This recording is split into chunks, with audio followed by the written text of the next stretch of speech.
What's going on, patrons? This is Rob, and we are back with Punisher Max, and this is my single favorite moment in the entirety of the Punisher Max run, right? Everything that Garth Ennis does, the only story that I think is better than this, the girls in white dresses and the slavers, those are my other two favorite stories. But this moment, the moment in this particular video, I think is the best moment in the entirety of the whole comic, right? So initially what we do here is we pick up with Roth. Now, those of you guys who remember, Roth was the chick who was framed for the murder of a guard in prison. Of course, she was sent there after the whole botched incident that we saw in the first arc of Punisher Max. And she's there, of course, to see, it's O'Brien who's there to see Roth. My mistake. O'Brien is the chick, Roth is the guy. Roth is the guy you guys probably remember who had his balls cut off by like Nikki Savella and Ink and those guys. But O'Brien getting here is, of course, because she broke out of prison, basically, because she knew that if it came down to the fact that like there was a prison guard that was dead. She had a knife with blood on her hands, even though, you know, it was basically planted there by a great big lesbian chick that was pissed off at her, that it'd be curtains, right? Like it'd be the electric chair and there'd be no way for her to get around it, right? For the most part, when it comes to a person who looks like they may have killed a cop, there's no real investigation that goes on, right? At the end of the day, the entire court process is more or less just a kangaroo court, and your sentence, your guilt has already been predetermined. Roth kind of hits her up for a minute and asks her if she knows where his balls are. That he ended up kind of losing his mind and just writing to everybody that he knew and even taking out ads in the paper trying to find his balls. And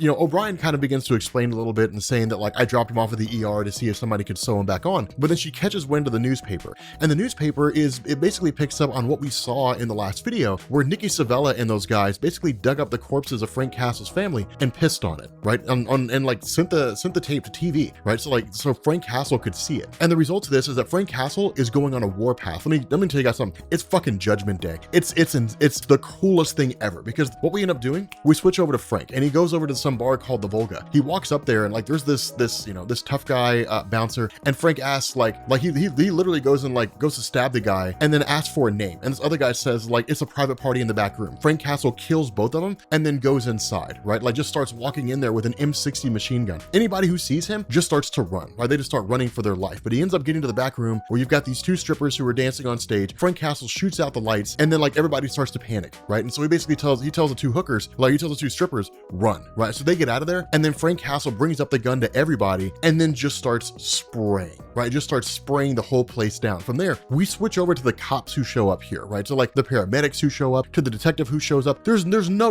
real survivors here, right? Like you got a guy sitting there smoking cigarettes. Like what in the fuck are we even doing here, right? Like who the hell are we gonna save in this place? We're paramedics. We come here to save lives. Where the fuck are the lives to be saved, man? Everybody in this place has been fucking massacred, right? Like they're all just sprayed down. There's no chance for any real survival here, right? And then at that point, they just kind of hand over to the detective. They're like, it's on you, man. Like, I mean, you know, like it's on you. And they pick it up pretty fast that this is the Punisher seemingly retaliating to the fact that Nikki Savella and company pissed on his family. And one of the things that they point out is that there was a guy who was optimistic as hell because he's got a gun in his hand, right? As if he ever really stood a chance in the first place. But what they also pick up on is the fact that the Punisher took his time. Frank Castle didn't just come in here, shoot the place up and leave. The Frank Castle came in here, shot the place up, and then started giving people leg injuries, right? Shooting them in the knee so they couldn't go anywhere. And then with them being incapacitated, he was able to just take his time walking around from person to person and killing everyone. This was planned. This was premeditated. This was the Punisher at his most sane, right? It's him sending a message, because what ends up happening is one of the paramedics ends up hearing somebody, and they manage to dig this body up, right? To move all these bodies out of the way.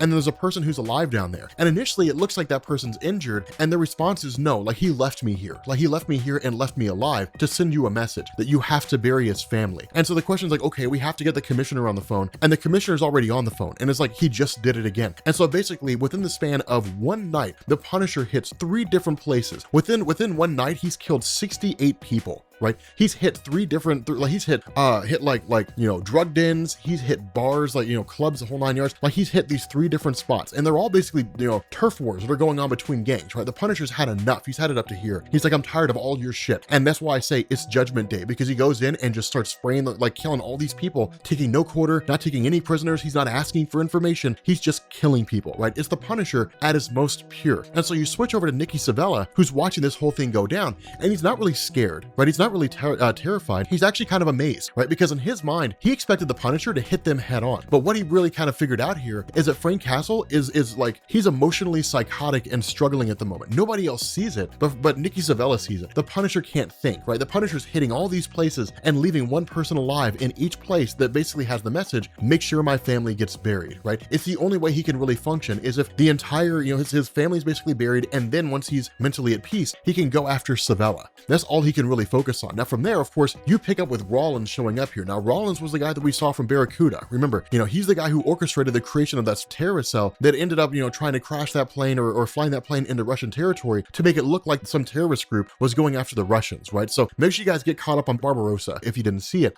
because that's really where all this kind of hits. But he's basically a government agent, right? So his involvement with Nikki Savella seems pretty intense because when Savella sees him, he immediately starts to freak, like what in the hell? From there, we pick up with the greatest moment of Punisher Max. Frank Castle rolls up to this door, and it's a military grade door, right? He knocks on the door, like this guy opens a slat and he says, open it, right? This guy's like, okay, I don't want to die. He opens the door, Frank Castle kills him. And then from there, he goes into this speech, right? He says like, there's this dream that I have from time to time, right? And like in this dream, I don't stop. I kill the soldiers and the hitmen, the extortioners and the racketeers, the dark old fucks who send them all out in the room to die. I hold down the trigger until they're all gone, but then I don't stop. I keep going. The innocents are watching just like they always are, right? The innocents are watching just like they always are, right? These slack-jawed thousands just gazing and watching, the same people who were watching, all these criminals commit these horrendous acts are the same people who are watching me commit these acts, right? My family lies red, just shredded in the grass. I face the crowd and I bring the weapon up to my shoulder. If my world ends, then so does yours. And then the recoil starts and then he wakes up. It is the single greatest moment in all of Punisher Max, because while he's doing that, he's spraying down everyone. Everyone is dying. Everybody's getting killed, right? They come down with machine guns. Punisher doesn't care. He sprays them all down. And it's amazing because what it does is it shows us how the Punisher sees the world, that the innocents are just as guilty as the guilty. Because if the innocents cared enough to do anything, then they would actually do something, right? But whether it's because of their cowardice and their fear, or because of their outright lack of concern and their apathy, while you have criminals who are going around and shooting up places, who are killing other people, innocent people just go about their jobs like they always do, right? They drive to the grocery store, get groceries like they always do. They never do anything. They just let the world fall apart and then complain as it falls apart, right? And it's like, if you cared to do anything about it, then you would be doing something about it. You're as bad as the bad guys because you enable them. You allow them to do this. You allow them to continue on. And that's why the Punisher has this dream where he takes his machine gun and kills them all too, right? Like, we'll kill every single one of them because they're just as bad as the bad guys. And he has to remind himself every single time he has this dream, he has to remind himself that it's just a dream, right? That it's just a dream, that he can't go through and kill all these innocent people who are as guilty as the bad guys. But with that being said, guys, we're gonna bring this video to an end. Thank you all for being patrons. I love you all to death, and I will catch you all later. Peace.